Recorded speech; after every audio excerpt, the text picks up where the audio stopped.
നമ്മൾ വേവ്സ് എന്ന് പറയുന്ന ലാസ്റ്റ് ചാപ്റ്ററിലെ NCERT എക്സാമ്പിൾസാണ്. അതിൽ ആദ്യത്തെ എക്സാമ്പിൾ കുറച്ച് വേവ് മോഷൻസ് കൊടുത്തിട്ടുള്ളതാണ്. അത് ട്രാൻസ്വേഴ്സ് ആണോ ലോഞ്ചിറ്റ്യൂഡിനൽ ആണോ അതോ രണ്ടിൻ്റെയും കോമ്പിനേഷൻ ആണോ എന്നൊക്കെയാണ് ക്വസ്റ്റ്യൻ. അതിൽ motion of a kink in a longitudinal spring by displacing one end of the spring sideways. അതായത് ഒരു സ്പ്രിങ് ഈ സ്പ്രിങ് സൈഡ് വൈസ് മൂവ് ചെയ്യുമ്പോൾ ഇതുണ്ടാക്കുന്ന ഓളം എന്ന് പറയുന്നത് കിങ്. അതിന് ട്രാൻസ്വേഴ്സായിട്ടും ഡിസ്പ്ലേസ്മെൻ്റ് ഉണ്ടായിരിക്കും, അതുപോലെ തന്നെ അതിങ്ങനെ മൂവ് ചെയ്യിക്കുമ്പോൾ അതിന് ലോഞ്ചിറ്റ്യൂഡിനലായിട്ടും അതിന് ഡിസ്പ്ലേസ്മെൻ്റ് ഉണ്ടായിരിക്കും. അപ്പോൾ ആൻസർ ട്രാൻസ്വേഴ്സ് ആൻഡ് ലോഞ്ചിറ്റ്യൂഡിനൽ എന്നാണ്. B question waves produced in a cylinder containing liquid by moving its piston back and fourth.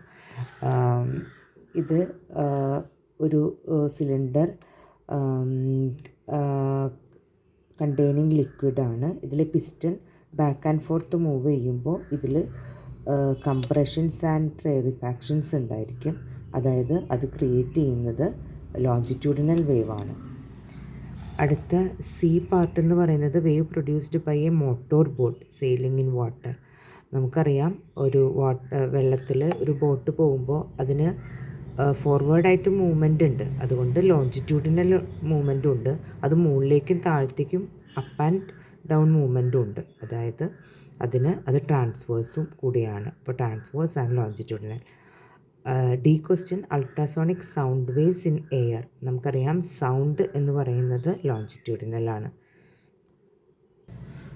അടുത്ത ക്വസ്റ്റ്യൻ ഒരു വേവ് ട്രാവൽ ചെയ്യുമ്പോൾ അതിനുണ്ടാവുന്ന ഡിസ്പ്ലേസ്മെൻ്റാണ് അവർ തന്നിട്ടുള്ളത്. നമുക്കറിയാം ഡിസ്പ്ലേസ്മെൻറ്റിൻ്റെ ജനറൽ ഫോർമാറ്റ് നമ്മൾ പഠിച്ചിട്ടുള്ളത് ഇതാണ്: Y displacement A sine K X minus omega T. A എന്ന് പറയുന്നത് അതിൻ്റെ ആംപ്ലിറ്റ്യൂഡാണ്, K wave number, omega angular frequency. ഈ മൈനസ് കണ്ടാൽ നമുക്കറിയാം ഈ വേവ് പ്രൊപ്പഗേറ്റ് ചെയ്യുന്നത് പ്ലസ് എക്സ് ഡയറക്ഷനിലാണ്. ഇവിടെ പ്ലസ് ആണെങ്കിൽ നമുക്കറിയാം ഈ വേവ് പ്രൊപ്പഗേറ്റ് ചെയ്യുന്നത് മൈനസ് എക്സ് ഡയറക്ഷനിലാണ്. ഇപ്പോൾ ഇവരിവിടെ ചോദിച്ചിട്ടുള്ളത് ആംപ്ലിറ്റ്യൂഡ് നമുക്കറിയാം ഈ എയുടെ സ്ഥാനത്ത് കിടക്കുന്നത് 0.005 ആയതുകൊണ്ട് അതാണ് ആംപ്ലിറ്റ്യൂഡ്. അപ്പോൾ അതിനെ മീറ്ററിലാണ്, അവർ യൂണിറ്റൊക്കെ അവർ തന്നിട്ടുണ്ട്, മീറ്ററിലാണ്. അതിന് മീറ്ററിലേക്ക് എഴുതുകയോ അല്ലെങ്കിൽ മില്ലിമീറ്ററിൽ എങ്ങനെ എഴുതിയാലും കുഴപ്പമില്ല. പിന്നെ അവരുടെ ബി ക്വസ്റ്റ്യൻ വേവ് ലെങ്ത് ആണ്. അപ്പോൾ നമുക്ക് വേവ് ലെങ്ത് ആയിട്ടുള്ള ഒരു റിലേഷൻ നമുക്കറിയാം, ലാംഡ = 2π/k. ആ റിലേഷൻ ഉണ്ട്. അപ്പോൾ കെ ഇവിടെ ക്വസ്റ്റ്യനിൽ കെയുടെ സ്ഥാനത്ത് 80 ആണ്. അപ്പോൾ ഇവിടെ കെയുടെ സ്ഥാനത്ത് ആ 80 ഇട്ട് കൊടുക്കുക. അപ്പോൾ നമുക്ക് ഡയറക്റ്റ് ലാംഡ കിട്ടും. അവർ തന്നാണ് യൂണിറ്റ് ഏതാണോ ആ യൂണിറ്റ് വെച്ച് എഴുതുക, അല്ലെങ്കിൽ അതിനെ മീറ്ററിലേക്ക് കൺവേർട്ട് ചെയ്ത് എഴുതാം. പിന്നെ അവരുടെ സി ക്വസ്റ്റ്യൻ പീരീഡ് ആൻഡ് ഫ്രീക്വൻസിയാണ്. അപ്പോൾ പീരീഡ് എന്ന് പറഞ്ഞാൽ ടൈം പീരീഡ് ടി ആണ്. ഇവിടെ ഈ ഇക്വേഷനിൽ ഒമേഗയാണ് വരുന്നത്. ജനറൽ ഇക്വേഷനിൽ ഒമേഗയുടെ സ്ഥാനത്ത് കിടക്കുന്നത് 3 ആണ്. അപ്പോൾ നമുക്ക് ഒമേഗയും ടൈം പീരീഡും തമ്മിലുള്ള റിലേഷൻ നമുക്കറിയാം, അത് T = 2π/ω എന്നുള്ളതാണ്. അപ്പോൾ ഒമേഗയുടെ സ്ഥാനത്ത് 3 ഇട്ട് കൊടുക്കുക. അപ്പോൾ ടൈം പീരീഡ് T കിട്ടും സെക്കൻഡ്സിൽ. അതിൻ്റെ റെസിപ്രോക്കൽ കണ്ടാൽ ഫ്രീക്വൻസി കിട്ടും. അതിൻ്റെ കൂടെ അവരൊരു ക്വസ്റ്റ്യനും കൂടെ ചോദിച്ചിട്ടുണ്ട്: also calculate the displacement Y. Displacement വീണ്ടും കാണണം. എങ്ങനെ കൊടുത്തിട്ട് ഇവിടുത്തെ എക്സിന് 30, ഇവിടുത്തെ ടിക്ക് 20 കൊടുത്തിട്ട്, അത് ഇതേ ഇക്വേഷനിൽ തന്നെ ഡയറക്റ്റ് എക്സിനും ടിക്കും ഈ പറഞ്ഞ വാല്യൂസ് സബ്സ്റ്റിറ്റ്യൂട്ട് ചെയ്ത് കഴിഞ്ഞാൽ നമുക്ക് ഈ 5 മില്ലിമീറ്റർ എന്ന ആൻസർ കിട്ടും. അടുത്ത ക്വസ്റ്റ്യൻ എന്ന് പറയുന്നത് ഒരു സ്റ്റീൽ വയർ, അതിൻ്റെ ലെങ്ത്ത് 0.72 മീറ്റർ, മാസ് തന്നിട്ടുണ്ട്, ടെൻഷൻ തന്നിട്ടുണ്ട്. What is the speed of transverse wave എന്ന് അവർ കൃത്യമായിട്ട് പറഞ്ഞിട്ടുണ്ട്. അപ്പോൾ നമ്മൾ ട്രാൻസ്വേഴ്സ് വേവിൻ്റെ സ്പീഡിൻ്റെ ഇക്വേഷൻ നമ്മൾ പഠിച്ചിട്ടുള്ളതാണ് v = √T/μ. അപ്പോൾ ടി അവർ ഡയറക്റ്റ് തന്നിട്ട് 60, പക്ഷേ മ്യൂ തന്നിട്ടില്ല. മ്യൂ തരണതിന് പകരം മ്യൂ എന്ന് പറഞ്ഞാൽ മാസ് പെർ യൂണിറ്റ് ലെങ്ത്താണ്. അവർ മാസും തന്നിട്ടുണ്ട്, ലെങ്ത്തും തന്നിട്ടുണ്ട്. അപ്പോൾ മാസിനെ ലെങ്ത് കൊണ്ട് ഡിവൈഡ് ചെയ്താൽ മാസ് പെർ യൂണിറ്റ് ലെങ്ത്തായ ലീനിയർ മാസ് ഡെൻസിറ്റി എന്ന് പറയുന്ന മ്യൂ നമുക്ക് കിട്ടും. ആ മ്യൂ ആദ്യം കണ്ടുപിടിച്ചിട്ട് ഇവിടെ സബ്സ്റ്റിറ്റ്യൂട്ട് ചെയ്താൽ നമുക്ക് വെലോസിറ്റി കിട്ടും. അടുത്തത് estimate the speed of sound in air at standard temperature and pressure, അതായത് STP. Mass of 1 mole of air ഇത്രയാണെന്നും അവർ തന്നിട്ടുണ്ട്. അപ്പോൾ നമുക്ക് സ്പീഡാണ് കണ്ടുപിടിക്കേണ്ടത്. നമുക്ക് സ്പീഡിൻ്റെ ഇക്വേഷൻ നമ്മൾ ലാപ്ലേസ് ട്രാൻസ്ഫോർമേഷന് മുൻപുള്ള ഇക്വേഷൻ v=√P/ρ ഇതാണെന്ന് നമുക്കറിയാം. ഇതിൽ P നമുക്കറിയാം അറ്റ്മോസ്ഫിയറിക് പ്രഷറാണ്, അതായത് 1.01 × 10⁵ അതാണ് അറ്റ്മോസ്ഫിയറിക് പ്രഷർ. അപ്പോൾ പ്രഷർ നമുക്കത് ബൈഹാർട്ട് അറിയേണ്ടതാണ്, അത് ഡയറക്റ്റ് കൊടുത്താൽ മതി. പക്ഷേ റോ തന്നിട്ടില്ല, ഡെൻസിറ്റി അവർ തന്നിട്ടില്ല. പക്ഷെ അവർ 1 mole എയറിൻ്റെ മാസ് തന്നിട്ടുണ്ട്. അപ്പോൾ മാസും ഡെൻസിറ്റിയും തമ്മിലുള്ള റിലേഷൻ നമുക്കറിയാം, മാസ് ബൈ വോളിയം ആണ് ഡെൻസിറ്റി എന്നറിയാം. അപ്പോൾ റോ കണ്ടുപിടിക്കാൻ നമുക്ക് ഈ മാസിനെ അതിൻ്റെ വോളിയം കൊണ്ട് ഡിവൈഡ് ചെയ്താൽ മതി. അപ്പോൾ ഇതിൻ്റെ വോളിയം പക്ഷേ ഇവർ തന്നിട്ടില്ല. ഏത് ഗ്യാസിൻ്റെയും 1 mole ഓഫ് ഗ്യാസ് എന്ന് പറഞ്ഞാൽ അതിൻ്റെ വോളിയം STPയിൽ സ്റ്റാൻഡേർഡ് ടെമ്പറേച്ചർ ആൻഡ് പ്രഷറിൽ 22.4 liters ആണ്. അതും ബൈഹാർട്ട് ചെയ്ത് വെച്ചാൽ നമുക്ക് ഇതിൻ്റെ റോ കാണാനായിട്ട് ഇതിൻ്റെ മാസ്, അതായത് ഇത് 29 ഈ 1 mole ഓഫ് ഗ്യാസിൻ്റെ വോളിയമായ 22/4 കൊണ്ട് ഡിവൈഡ് ചെയ്താൽ നമുക്കതിൻ്റെ ഡെൻസിറ്റി കിട്ടും. ഈ കിട്ടിയ ഡെൻസിറ്റി ഈ നമുക്കറിയാവുന്ന അറ്റ്മോസ്ഫിയറിക് പ്രഷറും കൂടെ ഇട്ട് കൊടുത്താൽ നമുക്ക് വെലോസിറ്റിക്ക് ഈ വാല്യൂ കിട്ടും, 280 m/s. പക്ഷെ നമുക്കറിയാം വെലോസിറ്റി ഓഫ് സൗണ്ട് എന്ന് പറയുന്നത് ഏകദേശം 330 ആണ്, 280 അല്ല. അപ്പോൾ അതിന് വേണ്ടിയിട്ടാണ് നമ്മൾ ഈ √P/ρ ഇട്ട് കൊടുത്തപ്പോഴാണ് ഈ 280 കിട്ടിയത്. ഇത് ശരിക്കും ന്യൂട്ടൻ്റെ ഈ ഇക്വേഷനെ ലാപ്ലേസ് കറക്റ്റ് ചെയ്തിട്ടുണ്ടായിരുന്നു എന്ന് നമ്മൾ പഠിച്ചിട്ടുണ്ട്. അതായത് ഇവിടെ ഇതൊരു അഡിയാബാറ്റിക് പ്രോസസ്സാണെന്നുള്ളൊരു കൺസെപ്റ്റ് വെച്ചുകൊണ്ട് ഈ പിയുടെ മുന്നിൽ ഒരു ഗാമ ഇട്ടുകൊണ്ട് ലാപ്ലേസ് കറക്ഷൻ നമ്മൾ പഠിച്ചിട്ടുണ്ടായിരുന്നു. ഇതാണ് ഗാമ P/ρ എന്ന് പറയുന്നത്. ഫോർ എയർ ഗാമയുടെ വാല്യൂ 7/5 ആണെന്നുള്ളത് ഇട്ട് കൊടുത്തു കഴിഞ്ഞാൽ നമുക്ക് 331.3 എന്നുള്ള ആൻസർ വെലോസിറ്റി ഓഫ് സൗണ്ട് കിട്ടും. അപ്പോൾ അത് ശരിക്കുള്ള എക്സ്പെരിമെൻ്റൽ വാല്യൂ ആയിട്ട് കുറച്ചുകൂടെ സാമ്യമുള്ളതാണ്. അടുത്തത് ഒരു പൈപ്പ്, ഇത്ര ലെങ്ത്തിലുള്ള ഒരു ഓപ്പൺ പൈപ്പാണെന്ന് പറഞ്ഞിട്ടുണ്ട്. അതിൻ്റെ വേവ് ഉണ്ടാക്കുന്ന ഫ്രീക്വൻസി എന്ന് പറയുന്നത് 1.1 kHz ആണ് അതിൻ്റെ ഫ്രീക്വൻസി. അപ്പോൾ will it resonates with the same source be observed if one end of the pipe is closed.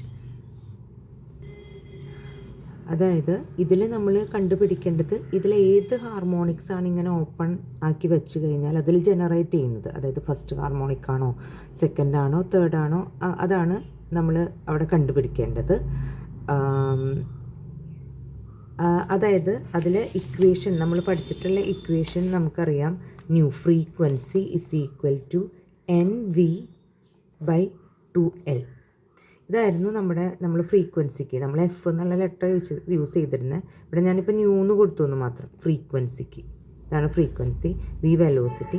ഇതാണ് ഓപ്പൺ പൈപ്പിൻ്റെ ജനറൽ ഇക്വേഷൻ.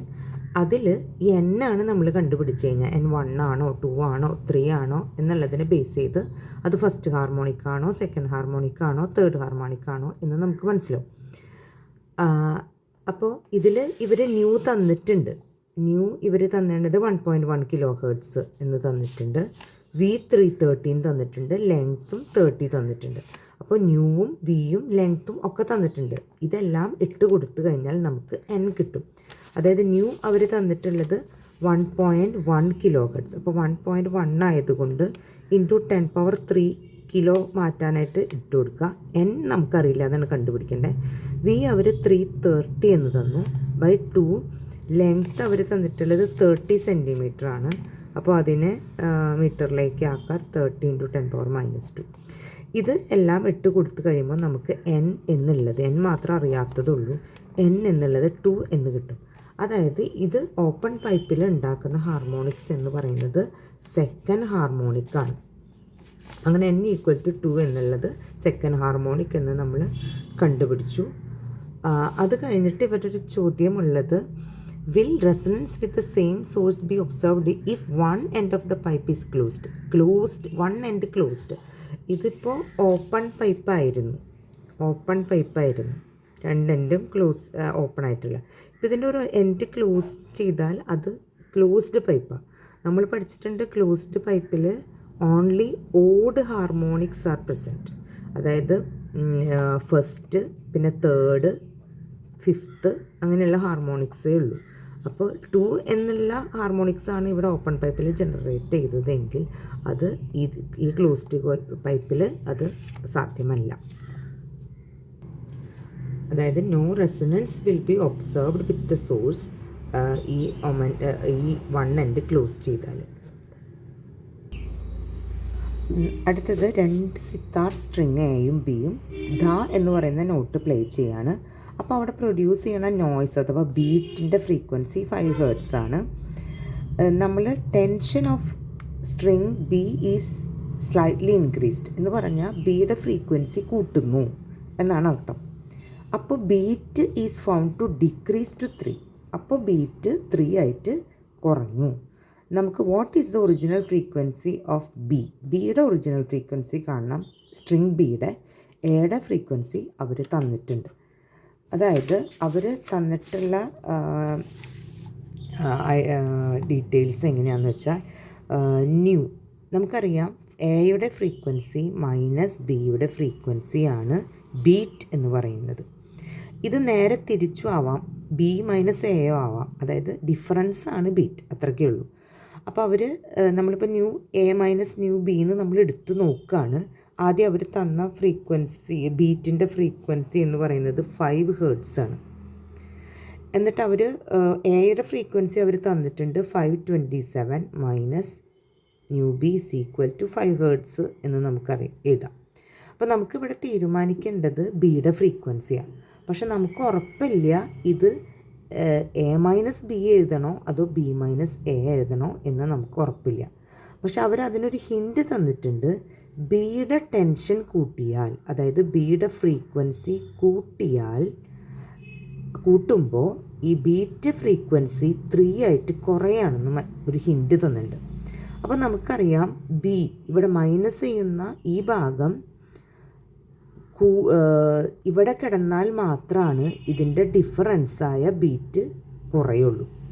പകരം ഇപ്പം ന്യൂ ബി ഞാൻ ഇവിടെ ഇട്ടേന്ന് വിചാരിക്കുക. ന്യൂ ബി മൈനസ് 427 ആയിരുന്നു 5 ഹെർട്സ് എന്ന് ഞാൻ എഴുതിയിരുന്നത് എങ്കിൽ ഈ ന്യൂ ബി ഇതിൻ്റെ ടെൻഷൻ കൂട്ടുക, അതായത് ഇതിൻ്റെ ഫ്രീക്വൻസി കൂട്ടുമ്പോൾ ഇവയുടെ ഡിഫറൻസ് ഒരിക്കലും 3യിലേക്ക് കുറയില്ല, ആ ഡിഫറൻസ് കൂടെയുള്ളൂ.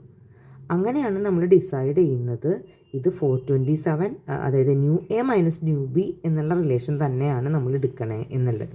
അതിനു വേണ്ടി മാത്രമാണ് അവർ 3 എന്ന് പറഞ്ഞ വാല്യൂ തന്നിട്ടുള്ളത്. അല്ലാണ്ട് 3 ഇവിടെ കാൽക്കുലേഷനിൽ ആവശ്യം വരുന്നില്ല. അപ്പോൾ നമ്മൾ ഈ ഇക്വേഷൻ ഉപയോഗിച്ചുകൊണ്ട് നമ്മൾ ഈ 5നെ ഇപ്പുറത്തേക്ക് എടുത്ത് ന്യൂവിനെ ഇപ്പുറത്തേക്ക് എടുത്താൽ ഫ്രീക്വൻസി ഓഫ് ബി എന്ന് പറയുന്നത് 422 ഹെർട്സ് എന്ന് കിട്ടും. അതായത് 427 മൈനസ് 5.